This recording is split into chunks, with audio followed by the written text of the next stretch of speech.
তো আজকে তিতা ডালও বানাবো একটু, টক ডালও বানাবো একটু। তো চলো তাহলে সবজিগুলো একে একে সব কেটে নিই, তারপর রান্নাটা শুরু করি, না হলে দেরি হয়ে যাবে। তো সবাই সাথে থাকো আর পুরো ভিডিওটা দেখতে থাকো। তো দেখো বন্ধুরা, এখানে করলা কেটে নিয়েছি। তো করলা কেটে লবণ হলুদ মাখিয়ে রেখে দিয়েছি। এদিকে কাঁচা আমগুলোও কেটে নিয়েছি, মানে একটা কাঁচা আম কেটেছি আর বাকি দুটো রেখে দিয়েছি।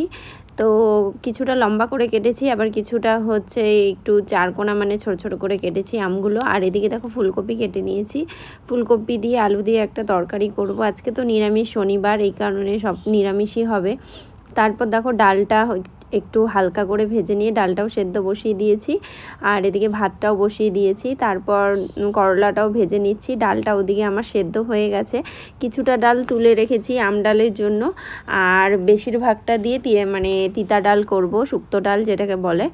তো যাই হোক, দেখো করলাগুলো ভাজা হয়ে গেল আমার, ডালের মধ্যে দিয়ে দিলাম একবারে। এরপর ডালটাও সোমবার দিয়ে দিব। আবার ওদিকে ডালের আমটাও সেদ্ধ করতে হবে। মানে ডালটা যখন আধা সেদ্ধ হয়েছিল তখন আম মানে অর্ধেক মানে কিছুটা ডাল তুলে রেখেছিলাম, ওই ডালের মধ্যে দিয়ে আমগুলো সেদ্ধ করে নেব, তারপর সোমবার দিয়ে দিলে হয়ে যাবে। আর এদিকে দেখো আমার শুক্তো ডালের জন্য আমি সোমবারে দিয়েছি তেজপাতা, শুকনো লঙ্কা আর রাঁধুনি ফোড়নে, আর দিয়ে দিচ্ছি গ্রেট করা আদা, দিয়ে ভালো মতন কিছুক্ষণ ভেজে নিয়ে তারপর আমি শুক্তো ডাল মানে ডালটা আমি দিয়ে দেবো সোমবারের মধ্যে।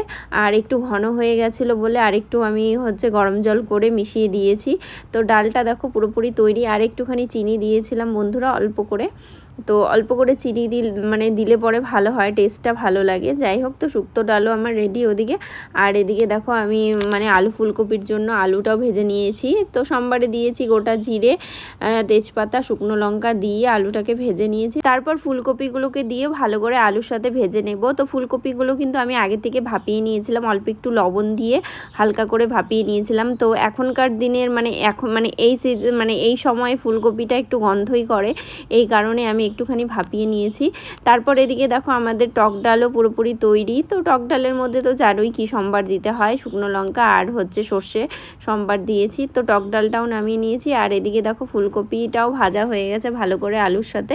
এবার আমি মশলাটা দিয়ে দিব। তো মশলার মধ্যে দিয়েছি আদা, জিরে, ধনে আর লঙ্কা গুঁড়ো, আর দিয়েছি টমেটো, সব কিছু পেস্ট করে নিয়েছি। তো দিয়ে দিলাম। তো এবার ভালো করে কষিয়ে নিতে হবে আলু মানে ফুলকপি আলুর সাথে মশলাটাকে ভালো করে কষিয়ে নিয়ে তারপর পরিমাণ মতন জল দিয়ে দিব।